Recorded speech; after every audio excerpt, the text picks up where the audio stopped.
General নলেজের অত্যন্ত গুরুত্বপূর্ণ তথ্যগুলি দেখে নাও। এগুলো সব জীবন বিজ্ঞান থেকে। দেখো, পেনিসিলিয়াম কে আবিষ্কার করেন? পেনিসিলিয়াম আবিষ্কার করেন আলেকজান্ডার ফ্লেমিং। নেক্সট, যে অঙ্গের কাজ ব্যাহত হলে ডায়ালিসিস করানো হয়, মনে রাখবে, বৃক্ক। নেক্সট, মানবদেহের কোন গ্রন্থি থেকে ইনসুলিন খরিত হয়? মানবদেহের অগ্নাশয় গ্রন্থি থেকে ইনসুলিনের ক্ষরণ হয় বা খরিত হয়। নেক্সট, মানবদেহের তাপমাত্রা নিয়ন্ত্রণ করে নিচের কোনটি? মানবদেহের তাপমাত্রা নিয়ন্ত্রণ করে হাইপোথ্যালামাস। জীববিদ্যার জনক কাকে বলা হয়? জীববিদ্যার জনক বলা হয় অ্যারিস্টটলকে। নেক্সট, রক্তে কত শতাংশ রক্তকণিকা থাকে? রক্তে 45% রক্তকণিকা থাকে। পরের প্রশ্ন, ক্যালসিয়ামের অভাবে প্রাণীদেহে দেখা দিতে পারে কি? ক্যালসিয়ামের অভাবে প্রাণীদেহে দেখা দিতে পারে রিকেট রোগ।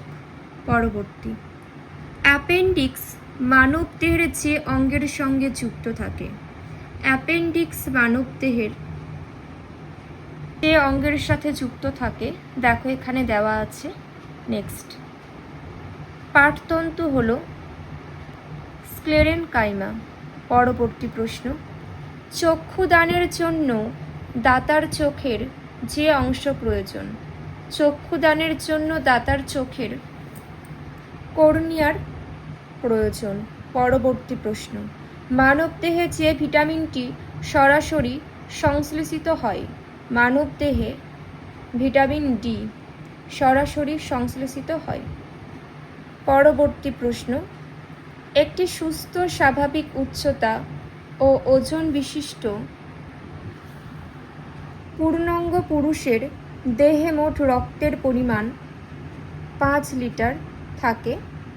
নেক্সট, যে রোগে হৃৎপিণ্ডে পর্যাপ্ত পরিমাণ রক্ত পৌঁছায় না? যে রোগে হৃৎপিণ্ডে পর্যাপ্ত পরিমাণে রক্ত পৌঁছায় না, দেখে নাও, অ্যানজিনা। নেক্সট, যে উপক্ষার থেকে হাঁপানির ওষুধ তৈরি হয়? হাঁপানির ওষুধ তৈরি হয় যে উপক্ষার থেকে, সেটি হলো মরফিন। এটাও খুব গুরুত্বপূর্ণ। পরবর্তী দেখো, ফাইটোপ্ল্যাঙ্কটন উৎপাদনটি হলো জলজ বাস্তুতন্ত্রের কি উৎপাদক? দেখে নাও, যে যে তথ্যগুলি আলোচনা করে দিলাম একবার জাস্ট একটু দেখে নাও, খুবই গুরুত্বপূর্ণ এগুলো।